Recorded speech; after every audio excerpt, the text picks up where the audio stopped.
Good morning class. आज हम subject SST में हम चैप्टर नंबर 2 ज्योग्राफी का पढ़ने जा रहे हैं। उसी के आगे का पार्ट जहाँ तक मैंने आपको पढ़ा दिया था हम उसके आगे पढ़ने जा रहे हैं। इसमें हम पढ़ेंगे आज हम main topic treatment of water, उसके बाद प्रॉब्लम ऑफ वाटर अवेलेबिलिटी, फिर है conservation of water resources, fourth है आपका plant and wild life resources, और लास्ट है आपका बायोडाइवर्सिटी।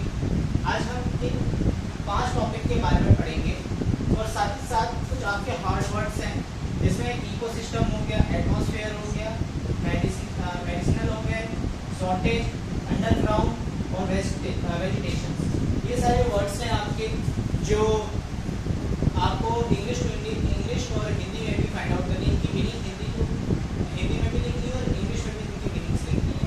तो हम टाइम वेस्ट करते बिना हम आज का टॉपिक का थर्ड पार्ट शुरू करते हैं, ट्रीटमेंट ऑफ वाटर। जैसे कि हम जानते हैं कि पानी एक बहुत महत्वपूर्ण, एक बहुत आवश्यकतापूर्ण चीज़ है जिसकी ज़रूरत हमें बहुत अधिक होती है। उसके आधार पर हमारे पास कुछ ऐसे ट्रीटमेंट्स बताए गए हैं जिसकी वजह से हम पानी को सुरक्षित रख सकते हैं। सुरक्षित रख रखाव के आधार पर हम कार्य कर सकते हैं उसके साथ। जैसे आपकी बुक में बताया गया है, treatment of water is sterile और मेंटेन इट्स प्योरिटी, यानी ट्रीटमेंट ऑफ वाटर का अर्थ होता है कि पानी की गुणवत्ता को बनाए रखना।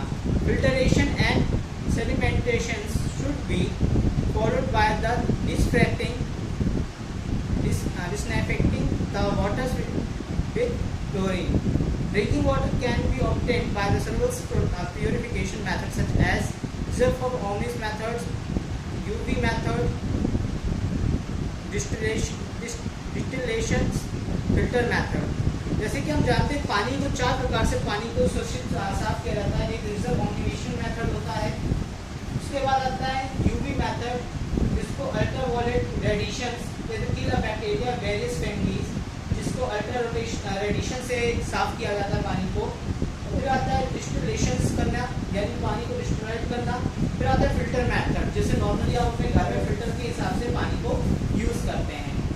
वाटर साइकिल में रिन्यूएबल्स हैं। देखिए, पानी को गुणवत्ता को बनाए रखने के लिए, पानी को स्वच्छ रखने के लिए हम विभिन्न प्रकार की चीज़ों का प्रयोग करके पानी की गुणवत्ता को बनाए रखने का प्रयत्न करते रहते हैं, और ये एक तरीके से पानी की गुणवत्ता को प्रयुक्त रूप से बनाए रखने का कार्य करता है। अगर ये गुणवत्ता नहीं होगी पानी के अंदर तो पानी पूर्ण रूप से कार्य नहीं कर पाएगा, पानी का काम ठीक रूप से नहीं हो पाएगा, पानी दूषित बना रहेगा। और पानी का दूषित होना यानी कि स्वास्थ्य का दूषित होना, क्योंकि हमें पानी बहुत बेसिक नीड है हम लोग की, जो हमें पानी की आवश्यकता हमेशा बनी रहती है। इसलिए हमें पानी की आवश्यकता हमेशा बनी रहने के कारण हमें पानी के लिए कार्य करना पड़ता है। अब आता है आपका second point, problem of waters availabilities. इसके अंदर प्रॉब्लम्स क्या है पानी के लिए जो अवेलेबिलिटी का जो प्रॉब्लम्स हैं, किस प्रकार के प्रॉब्लम्स हमें फेस करना पड़ता है, किस किस तरीके के प्रॉब्लम्स हमारे सामने पानी के लिए आते हैं और कौन कौन इलाकों में आते हैं, इसके बारे में बताया गया है। There are scarcity of water many reasons in of the world. जैसे कि बताया जा रहा है कि पानी की प्रॉब्लम पूरे वर्ल्ड में है, ऐसा देश नहीं है जो इससे बचा होगा। पानी की प्रॉब्लम बेसिकली सारे वर्ल्ड में होता है। साथ ही साथ पानी की मोस्टली प्रॉब्लम कौन कौन से रीजन्स में ये बताया जा रहा है, जैसे most of Africa, West Asia, South Asia, part of South America and Australia facing a shortage of water, fresh water supply. इन देशों में पानी की कमी अधिक रूप में होती है, यहाँ पर पानी की शॉर्टेज है, इसके कारणवश यहाँ पे पानी की कमी हमेशा बनी रहती है। और साथ ही साथ इन्होंने ये लोकेशन मार्क बता दिए हैं कि इन जगह पे पानी की स्कैर्सिटी बड़े रूप में है। According to Falkenmark और एज स्वीडिश एक्सपर्ट, इन्होंने एक सुझाव दिया था कि पानी की अवेलेबिलिटी हमें 1000 क्यूबिक मीटर पर पर्सन की पर डे की ज़रूरत होती है। इतना पानी की ज़रूरत हर व्यक्ति की होती है, इतना पानी भी पूर्ण रूप से उस देशों में नहीं मिल पाता है हर एक व्यक्ति को। तो इस प्रकार की समस्या बनी रहती है। अब आता है आपका third point, conservation of water resources. हम पानी को कैसे कंजर्वेशन कर सकते हैं। Surface run of can be slow down by a forest and another vegetation cover for the improve underground water. ज़्यादा पेड़ पौधे लगाकर अंडरग्राउंड वाटर को रोका जा सकता है, कंजर्वेशन बनाए रखते हैं पानी का। Water can be impounded by the making check dam. Dam को बना करके पानी के लिए डैम का निर्माण करके हम पानी की पाउंडेड बना करके पानी को हम रोक सकते हैं, रख सकते हैं, और उसको ज़रूरत के समय पे पानी की डैम की स्पीड को खोल करके सब जगह पानी पहुंचाया जा सकता है। रेन वाटर हार्वेस्टिंग टेक्निक, जैसे कि बारिश के पानी को बचाना, बारिश के पानी के लिए रोकथाम बनाना, जैसे घरों में आजकल मॉडर्न घरों में आजकल वाटर हार्वेस्टिंग का प्रोसेस चालू हुआ। सोसाइटीज़ में बड़ी बड़ी इमारतों के ऊपर वाटर हार्वेस्टिंग की पाइपिंग लगती है, उसके द्वारा नीचे साइड में एक सीमेंट का और उस चीज़ का अंडरग्राउंड एक टब टाइप में बनाया जाता है सीमेंट से, जिसके अंदर पानी को स्टोरेज किया जाता है और उसी वाटर को फिर बाद में गाड़ी धोने या अदर किसी प्रोसेस में यूज़ किया जाता है। Maximum water is used on the integrated crop for the irrigation need to be avoid seepage losses of canals of can be missed by the laying from।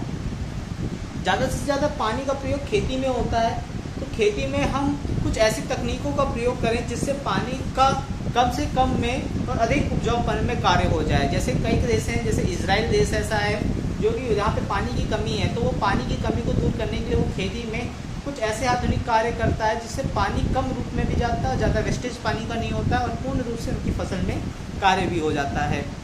और इसी प्रकार से आपको इसमें सब चीज़ें बताइए, इंडस्ट्रियल रिसाइकल पोजीशंस और recycling position in the house, ये सारी चीज़ें, पाइपलाइन, अंडरग्राउंड वाटर पाइपलाइन, ये सारी वर्किंग जो चीज़ें बताई हैं। स्प्रिंकलर्स यानी कि जो आपके फव्वारे टाइप में खेतों में चलते हैं, उस तरीके से प्रयोग करें ताकि सब जगह पानी कम मात्रा में भी यूज़ हो। ये सारी चीज़ें हो। डोमेस्टिक वेस्टेज को रोकें, चेक करें कि इकोनॉमी में कहाँ पे डोमेस्टिक प्रोसेस ज़्यादा पानी को यूज़ करवाया जा रहा है, उस जगहों को ध्यान दें, उस चीज़ों पर रुकाव लगाएं, इसके वजह से आप पानी को बचा सकते हैं। अब आता है आपका plant and wild life resources. Natural vegetation and wild life exist only in the narrow zone of a contact between the lithosphere and hydrosphere and atmosphere that can we call biosphere। जैसे कि हम जानते हैं natural vegetation wild life exist करती है कुछ ही narrow zone में, कुछ छोटी जोन्स में, पूर्ण रूप से नहीं कर पाती, जिसको हम जानते हैं लिथोस्फीयर, हाइड्रोस्फीयर, एटमॉस्फेरिक लेयर्स के अंतर्गत में जो आती है, उसी को हम पूर्ण रूप से बायोस्फीयर भी कहते हैं। ये सारी रूप से हमारे जो हमारे इकोसिस्टम से रिलेट करते हैं, एनिमल्स हो गए या इंडिपेंडेंट प्लांट्स हो गए, ये सारी चीज़ें जो हर एक एरिया में मिलते हैं उसको हम इकोसिस्टम कहते हैं। और ये हमारे लाइफ के एक बहुत बड़े हिस्से में आते हैं, क्योंकि इन्हीं के माध्यम से हमें कई चीज़ें मिलती हैं, फूड, फ्यूल, फ्रूट्स, नट्स और जो भी चीज़ें, ऑयल्स, मेडिसिन, पेपर, ये सारी चीज़ें हमें नेचुरल वेजिटेशन यानी बायोस्फीयर से मिलती है, इकोसिस्टम से मिलती है। तो हमें इसके बारे में भी ध्यान रखना चाहिए कि ताकि हम इन्हें भी कोई नुकसान ना पहुंचाएं। इसलिए यहाँ पे भरपूर रूप से इन चीज़ों को ध्यान रखना चाहिए और इन पे सॉइल इरेशन और जैसी ये सारी चीज़ें ना हो, इसी वजह से यहाँ पे हमें ज़्यादा से ज़्यादा पेड़ पौधों की विविधता को भी बढ़ाना चाहिए। वाइल्ड लाइफ इंक्लूड होता है एनिमल्स, बर्ड्स, इन सब चीज़ें। एक्वेटिक लाइफ यानी समुद्र में जीने वाले जीव जंतु, इन पर भी ध्यान देना चाहिए क्योंकि ये समुद्री पानी को स्वच्छ रखने का कार्य करते हैं, समुद्र में ऊर्जा का प्रदान करते हैं, ये सारी चीज़ों का कार्य करते हैं। तो एक्वेटिक एनिमल्स पे भी हमें फोकस करना है, इंसेक्ट्स के ऊपर भी ध्यान देना है ताकि सारे इंसेक्ट्स एरियाज जितने भी हैं वो हमारे लिए जो काम करते हैं वो सही रूप से हो सके। कोई जीव जंतु जो होते हैं, जो कोई कुछ होते हैं हार्मफुल होते हैं, कुछ हार्मफुल नहीं होते, जितना हार्मफुल नहीं है उनकी हमें रक्षा करना हमारा कर्तव्य बनता है। अब आता है आपका biodiversity. Biodiversity is a those area which the flora and furnace area, जहाँ पे फ्लोरा और फर्नस का भरपूर मिश्रण होता है। ये एक वेल डिस्ट्रीब्यूशन एरिया है जहाँ पर एनिमल्स, प्लांट्स, स्पीसीज, बायोडाइवर्सिटी, इसकी कई सारी स्पीसीज मिलती है अर्थ पे। उस जगह पे प्रोड्यूस होते हैं foods, gets energy of suns, animals, plants, energy of transport of plants at the eating animals. कई प्रकार के जीव जंतु, पेड़ पौधे और कई प्रकार की प्रजाति जाति का वहाँ पे विशेषण रूप कार्य होता है। उसके आधार पर वो कई सारे ऐसे कार्य करते हैं जो बहुत ही महत्वपूर्ण होते हैं जीवन स्तर पे। और ये सब चीज़ों का होना, फ्रेश हवा, फ्रेश ईटिंग एनिमल्स, ये सारी चीज़ें including the that diversity is a very important for the us. आप देखे होंगे फूड चेन के बारे में पढ़े होंगे, बायोडाइवर्सिटी का एक हिस्सा है कि पहले घास उगती है, घास को हिरन खाता है, हिरन को शेर खाता है। तो ये जो रूप बना हुआ है यानी एक के ऊपर एक निर्भरता जो है, ये सारी निर्भरता बायोडाइवर्सिटी की हिस्सा है और ये बायोडाइवर्सिटी में एक फूड चेन ट्रांसफॉर्मेशन का हिस्सा माना जाता है। इसलिए ये बहुत इंपॉर्टेंट है और ये कंसेप्टेशन इस चीज़ के अंदर बताया गया है। आज क्लास आपका इतना ही क्लास होगा। आगे की क्लास में इसके आगे पढ़ाया जाएगा। तो तक की क्लास थैंक यू, और अपने इन कामों को कंप्लीट करने और चैप्टर को जरूर पढ़ें। Thank you class.